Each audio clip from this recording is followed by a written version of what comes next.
नमस्कार, the Ganga TV news देख रहे हैं आप। इस वक्त हमारी मौजूदगी फतनपुर थाना क्षेत्र के अंतर्गत पटाटिया कला में है, जहां आपको बता दें कि जनपद प्रतापगढ़ की अब बड़ी खबर है। जनपद प्रतापगढ़ की बड़ी खबर है। प्रतापगढ़ जनपद के थाना फतनपुर अंतर्गत पटाटिया कला में एक गांव है, जहां ये देखिए पीड़ित परिवार किस तरीके से परेशान है। इनका आरोप है कि इनकी जमीन जो है जबरदस्ती इन्हें परेशान किया जा रहा है, जबरदस्ती इनका घर गिराया गया है। सामने की ये तस्वीरें देखिए, सबसे पहले ये तस्वीरें हम आपको दिखाने की कोशिश करते हैं। ये तस्वीरें देखिए, ये इनके द्वारा कहा जा रहा है, कैमरामैन थोड़ा पास आइए, ये तस्वीरें दिखाने की कोशिश कीजिए।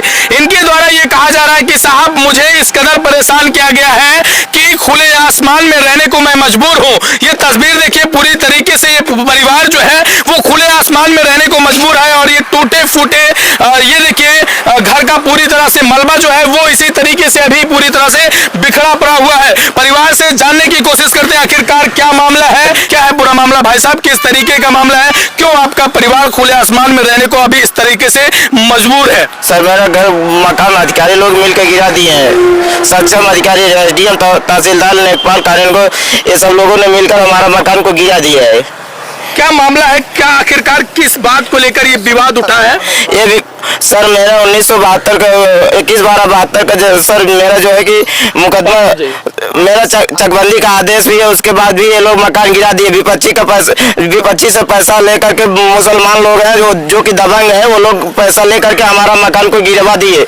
अधिकारी लोगों ने मुसलमानों से भर भर के पेटी पैसा ले रहे हैं। हमारा गहना पूरा पैसा देख लो, पेटी वोटी सब हमारा तोड़ ताड़ के हमारा पूरा मकान, बेड अलमारी, 2-2 शादियों का बेड, 3-3 शादियों का बेड, 4-4 औरतों का गहना मेरा सब चोरी कर ले गए जबरदस्ती। ये देखिए, परिवार रोने को मजबूर है, परिवार पूरी तरीके से बिखर गया है। मेरे पास कुछ खाने पीने का सामान है, अनाज मेरा कम से कम इतना अनाज था कि मेरा सब जो है, दिखाइए, पास आइए, मेरा सब अनाज जो है कि इन लोगों ने मिट्टी में मिला दिया। ये तस्वीरें दिखाइए। ये देखिए, घर का रखा हुआ अनाज इस मलबे में पूरी तरीके से दबा हुआ है। ये मेरा पूरा धान जो है, मेरे साल भर का किसानी का मेरा अनाज एक भी दाना मैं खाया नहीं। इसमें का जो है कि ये लोगों ने हमारा पूरा मकान को गिरा दिया है। मुसलमानों से पैसा लेकर के अधिकारी बिक गए हैं। हमारा जो है कि ये लोग कोर्ट का आदेश कुछ मानते नहीं, बोलते हैं कि हम कुछ नहीं मानते। हमारा जो है कि इसमें दीवानी में भी मुकदमा विचाराधीन है, उसके बाद कमिश्नरी में भी है, हाई कोर्ट में भी है, 3-3 जगह 4-4 जगह हमारा मकान जो है, हमारा मुकदमा चल रहा है। और इस मकान का कमीशन भी हुआ है, कितनी ईंटें, कितनी क्या क्या कैसे कैसे हमने बनाया है मकान को, ये सब कुछ मेरे पास रहते हुए ये लोगों ने दबंगाई से पैसा लेकर के, मुसलमानों से पैसा लेकर के हमारा मकान को गिराया गया है। लोग बोलते हैं कि योगी सरकार है, योगी और मोदी सरकार, लेकिन योगी मोदी सरकार में एकदम भ्रष्ट है, क्योंकि मुसलमानों को योगी और मोदी देखते हैं। यहाँ कोई अधिकारी कोई कुछ नहीं आया है, एसडीएम तहसीलदार ने कुछ नहीं किया। हमारे ये देखिए जो है कि 2017 का ये हमारा खतौनी है, जो कि ग्राम प्रधान और तहसीलदार एसडीएम ने मिलकर के हमारा खारिज किया है। उसके बाद जो है कि हमारा उसके खाते में दर्ज करवा दिए। फिर हमने इसको विरोध जो है कमिश्नरी का ये आदेश है, जो कि हमने कमिश्नरी से एक एसडीएम ने खारिज किया, एक एसडीएम ने इसको बहाल किया, फिर दूसरा एसडीएम आया खारिज किया। फिर हम इसको लेकर के कमिश्नरी से ये आदेश हुआ, वो कमिश्नर एसडीएम का आदेश खारिज हो गया। लेकिन फिर भी वहां से आने कमिश्नरी से आदेश खारिज हो गया एसडीएम का, और इसकी सुनवाई करने के लिए बोला गया। ना इसका कोई साक्ष्य दिया गया, ना कोई सुनवाई किए गए, और इसको जबरदस्त तरीके से पैसा लेकर के इसको हमारे कागज को कोई देखा नहीं गया, आए और मकान को गिरा दिया। हमारे इस मकान पे पूर्वज रहते थे, हमारी पैदाइश थोड़ी नहीं पूर्वज के जमाने की। सन 21/12/72 का इसका आदेश है चकबंदी का, लेकिन हमारी पैदाइश थोड़ी ना, हम इसको थोड़ी बना, इसको अधिकारी बनाया ना। उसके 21/12/72 के 25 साल पूर्व से यहाँ रहते थे। चकबंदी का आदेश भी है। हम क्या करें, हम कहाँ से लेके जाए? हमारा बारिश हो रही है, हमारे पूरे परिवार जो है कि यहीं पे रहता है। बकरी गाय बकरी है, गाय है, जो है कि पूरा हमारा घर का सामान गहना तक लूट गया। हमारे पास पैसा भी नहीं। हमारा भाई जो है कि हॉस्पिटल में भर्ती था, वो पैसा लेके आए थे, कर्जा लेकर 2.5 लाख रुपया मैंने रखा था। 1 तारीख को रात को हमने पैसा लेके आया, 2 तारीख को वो लोगों ने दिन में 2 बजे आके गिरा दिए, और 3 तारीख को इनका ऑपरेशन होना था। लेकिन पैसा भी लेके गए, पूरा सोना चांदी जितना भी था हमारे घर के औरतों का, 4-4 औरतों का गहना था, पूरा गहना विधिवत तरीके से लूट ले गए। और जो मेरा एटीएम कार्ड था और जो है कि चेक बुक था, वो भी उठा ले गए, वो भी मिल नहीं रहा है। साहब ये तस्वीरें देखिए, ये तस्वीरें ये बयां कर रहे हैं कि तुम्हारी फाइलों में तो गांव के मौसम गुलाबी है, वो आंकड़े झूठे हैं, दावे किताबी हैं।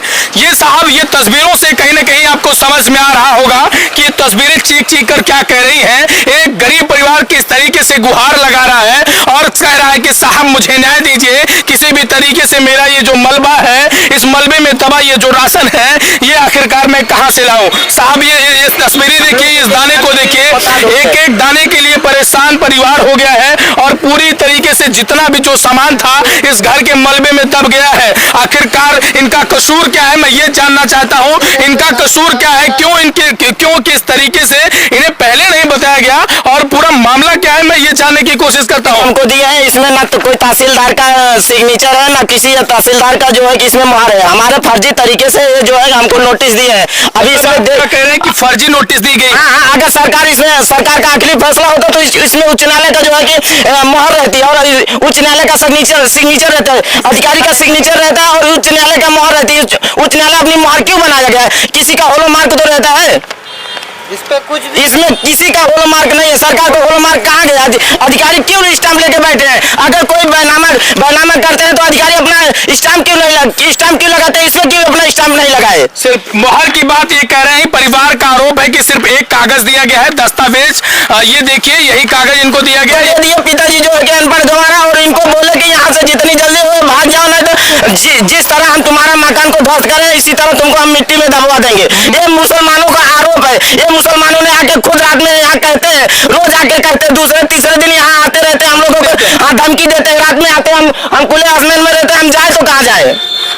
ये देखिए साहब, ये पीड़ित परिवार पूरी तरीके से परेशान है, न्याय की गुहार लगा रहा है और ये कह रहा है कि साहब मुझे एक दस्तावेज दिया जाता है, एक कागज दिया जाता है, ना तो इसमें तहसीलदार की मुहर होती है और ना ही एसडीएम की मुहर होती है, ना ही जो है इस मामले से संबंधित अधिकारी की कोई मुहर होती है, कोई सिग्नेचर होती है, जिसको इस कागज को किसी की प्रमाणिकता नहीं होती है, किसी ने प्रमाणित नहीं किया होता है और इसी कागज को दिखाकर इनके घर को ध्वस्त कर दिया जाता है। अगर ये कागज को दिया तो हमने इसके खिलाफ जो है तहसील में जो है कि वाद दायरे में हमको जो है कि नोटिस मिली और इसको दिखाने के लिए तो एसडीएम साहब ने बोले हमें कुछ नहीं जानते हैं, हमें घर गिराना है तो गिराना है। इसका मतलब है कि अधिकारी संपूर्ण तरह से बिके हुए हैं, संपूर्ण अधिकारी बिक गए हैं, पैसे से मुसलमानों से जबरदस्त पैसा पा रहे हैं। हम गरीब के पास पैसा नहीं है तो हम कहां से दें? मतलब एसडीएम साहब इस तरीके से आपसे बात कर रहे थे, क्या कह रहे थे कि हमें घर गिराना है तो गिराना है। इसका क्या मतलब है? ये बात सही कह रहे हैं कि झूठ कह रहे हैं आप? देखिए एक तरीके की बात, क्योंकि वो संवैधानिक पद पर है, वो एक अधिकारी है, उन्हें इस तरीके से आप कह रहे हैं तो कहीं ना कहीं वो इस तरीके तो नहीं पार्टी बन सकते हैं, वो ये तो नहीं कह सकते, क्योंकि सामने वाला व्यक्ति अगर इस तरीके से देख रहा होगा तो वो भी सोच रहा होगा कि कैसे एक अधिकारी ये कहता है। एक मिनट बताइए, क्या अधिकारी ये कहता है? देखो ये प्रश्नोत्तरी है हमारा, इसमें अधिकारी का मुहर है, इसमें क्यों मुहर नहीं है ये बताइए। वही हम ये कह रहे हैं कि डीएम साहब से जब आपने बात कही तो डीएम साहब क्या कह रहे थे वही हमको बताइए। बोले हमें एक कुछ नहीं मानते, जो तहसीलदार आए थे, एसडीएम आए थे, बोले हम एक कुछ नहीं मानते। हम कहते हैं एक प्रश्नोत्तरी में जब हमारा न्यायालय में मुकदमा विचाराधीन है, उसका कागज तो हमको एक मुहर लगा के मिली, तो ये जो है कागज में क्यों मुहर नहीं, गिराने का आदेश में क्यों कागज का मुहर नहीं, स्टाम्प क्यों नहीं लगाया गया? दूसरी बात, वीडियो भी नहीं बना, वीडियो भी किसी को नहीं बनाने दिए, वीडियो नहीं बनाने दिए। साहब सच को आज क्या किस बात की डर है? जब आप से दिखाया, जब आप सही है तो आपको किस बात का डर है? क्यों इस परिवार का वीडियो बनाने नहीं दिया जा रहा था? अगर जब वीडियो बनाने नहीं दिए, वीडियो बिल्कुल नहीं बनाए। हम वीडियो बनाने की कोशिश, कोई भी रोड पर आता तो उसको पीठ पर मार के भगा देते। वीडियो नहीं बना रहे क्योंकि वो लोग जो है कि दबंगई कर रहे हैं, सब पुलिस वाले बिके हुए सब दबंगई कर रहे थे। हाँ, किसी को वीडियो नहीं बनाने दिए। मेरे को भी ऊसर में गाड़ी लेके दौड़ाए थे, गाड़ी से जो है कि दौड़ाए थे, वीडियो नहीं बनाने दे रहे थे। जी, क्या नाम हुआ आपका, क्या कह रही है? हमारा नाम फोटो देवी है। हमारे सारी बकरी मैडम जी लेडीज पुलिस था, कुल बकरी हमारे कुल खोल दिन बाहर भाग गए, कुत्ता एक बकरी काट ले। हाँ, मर गई बकरी एक ही। ये देखिए साहब, इस कदर ये तस्वीरें देखिए, ये तस्वीरें चिल्ला के करे कि क्या योगी आदित्यनाथ जीरो टॉलरेंस की बात करते हैं। आखिरकार वो जीरो टॉलरेंस कहा गया और क्यों इस पर पक्ष मतलब इस परिवार को न्याय नहीं मिल रहा है। आखिरकार यदि जो भी मामला है, मैं ये नहीं कहता कि ये परिवार सही है, मैं ये कहता हूं कि यदि ये परिवार सही नहीं है तो इस मामले में एक बढ़िया टीम गठित की जाए, दोनों पक्षों को सामने बुलाया जाए, दोनों पक्षों की बहसबाजी हो और बहसबाजी में जो पक्ष जो है न्यायिक प्रक्रिया हो, जिस तरीके से न्याय होता है उसी तरीके से अगर ये आरोपी है तो इन्हें सजा दिया जाए और वो आरोपी है तो उन्हें सजा दिया जाए। लेकिन इस तरीके से यदि किसी का आशियाना आप उजाड़ते हैं साहब, तो ये कहाँ कहना है। मैं ये पूछना चाहता हूँ और ये सवाल बनता है, लोग भी ये पूछना चाहेंगे, अगर इस तरीके से किसी का घर उजाड़ा जाएगा, किसी का राशन दब जाएगा, तो आखिरकार वो खाएगा क्या, किस तरीके से वो परिवार रहेगा, इतना तो सोचना चाहिए साहब, इतनी तो इंसानियत रहनी चाहिए थी साहब। ये तस्वीरें कहीं ना कहीं बयां करती है कि ये भयावक स्थिति रही होगी उस टाइम की, कि किस तरीके से परिवार रहा होगा। 2 मार्च दिन में 2 बजे रविवार के दिन ये मकान को गिराया गया है। माने ये तमाम कागजात इनके पास है और ये दिखाकर ये कह रहे हैं कि साहब इन कागजों की धज्जियां उड़ाई जा रही हैं। ये साहब खुद ही जो है जो न्याय बनाते हैं वही न्याय तोड़ने वाले लोग हैं, तमाम वही अपनी मनमानी चला रहे हैं और लगातार परिवार का आरोप यही है कि वो जबरदस्ती करके जो है किसी की बात ना सुनकर इन परिवार को परेशान कर रहे हैं। ये तस्वीरें दिखाने की कोशिश करेंगे, सामने खुले आसमान में ये पूरा बिखरा हुआ सामान देखिए, इस तरीके से इधर का जो पूरा सामान है, ये राशन चावल देखिए सर, ये देखिए चावल राशन पूरा गिरा दिए है जमीन पर, पूरा 4 औरत का गहना भी ले गए, पूरा बेड अलमारी ये लाया था, ये सच में दूंगा। ये देखिए बिखरा हुआ पूरा राशन। 2.5 लाख रुपए मैंने कर्जा लेके दवा के लिए आया था, ये मेरे पास सब प्रमाण है कि मैं 2.5 लाख रुपए इनको प्रमाण दूंगा। सरकार जो है हम लोगों को इलाज करने का पैसा लुटवा ले गई सरकार। ये देखिए क्या नहीं हमारे पास, इसके नीचे देखिए ये दाल बिल है साहब। ये स्थिति और ये परिस्थितियां देखिए किस तरीके से, ये सामने की तस्वीरें देखिए, ये घर में रखा हुआ अनाज जो है किस तरीके से बिखरा हुआ है। ये प्रशासन वालों ने हमारे घर में आके चोरी किया है, लूट हुई है, सरेआम जो है संविधान को लूटा गया है। हॉस्पिटल में रहे, आसमान में रहने को परेशान परिवार आज बारिश हो, रात से ही बारिश हो रही, बताओ हम लोग कहाँ जाए अपना सामान लेकर के। और ये सामने की तस्वीरें दिखाई है, एक बुजुर्ग महिला, पीड़ित महिला, परेशान महिला दिख रही है, लग रहा है कि तबीयत खराब है। इन दादी से पूछने की कोशिश करेंगे, दादी क्या हुआ था उस भैया? बस एतवार का दिन रहा, सामान ढकलवा दे। तबीयत आपकी खराब है? हाँ, टेंशन से ये देखिए किस तरीके से पीड़ित परिवार परेशान है और न्याय की गुहार लगाए हैं साहब। जीरो टॉलरेंस की बात सूबे के मुखिया योगी आदित्यनाथ करते हैं, आखिरकार ये अब जीरो टॉलरेंस की रणनीति, जीरो टॉलरेंस वाली बात कहाँ चली जाती है। ये कहीं ना कहीं किस तरीके से जो भी है, मैं कहता हूँ कि यदि ये परिवार पीड़ित है, अगर ये परिवार जो है दोषी है, तो एक टीम गठित की जाए। टीम गठित करने के दौरान दोनों पक्षों को सामने लाया जाए और उसके बाद न्यायिक प्रक्रिया जो होती है उस तरीके से काम किया जाए ताकि कोई भी परेशान न हो। अगर इस तरीके से किसी का घर गिरा देते हैं तो ये शायद कहीं का न्याय तो नहीं है। भाई साहब कैसे देखते हैं इस मंजर को, अभी जो तस्वीर आप देख रहे हैं, काश कैसे देखते हैं, क्या यही न्याय है कि ये तस्वीर देखने से गरीब आदमी का इतना उल्लंघन किया गया है, न दवाई के पैसे हैं, उनके जो घर के खाने के हैं वो भी राशन भी गिरा दिए। इससे लगता है कि योगी आदित्यनाथ मुख्यमंत्री जी को पहले ही आदेश था घर गिराने के पूर्व जो है नोटिस दिया जाए, उसकी इंक्वायरी हो, फिर गरीबों का घर गिराया जाए। इसके रोक के बाद भी इन गरीबों का घर गिराया गया, ये तो मुख्यमंत्री को ध्यान देना चाहिए ना। कहाँ का न्याय है साहब? ये न्याय कहाँ का है? न्याय तो करना चाहिए ना। अब ये गरीब बेचारे रोड पर बिखर रहे हैं, माँ बीमार है, सभी जो है दाना अन्न जितने जल खाने पीने का सब गिरा दिया गया है। क्या करे बेचारे? गुहार के लिए मुख्यमंत्री से ही प्रार्थना करेंगे। नहीं हमारे पास कुछ नहीं बचे। हमारा वो जो नल था वो भी तोड़ दिए थे हम लोग, हमको उसको पैसा देकर फिर से बना, हमारा नल भी उचार दिए, पानी के लिए हम लोगों को तरसा दिए है।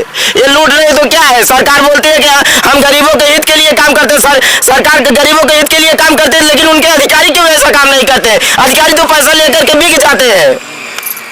ये तस्वीरें कहीं न कहीं अपने आप में एक भयावह तस्वीरें हैं और ये चिल्ला चिल्ला के इस परिवार का दर्द आप तक पहुंचा रहे हैं साहब। किस तरीके से इस तस्वीरों को देखिए, इन महिलाओं को देखिए और क्या ही कुछ कहा जाए।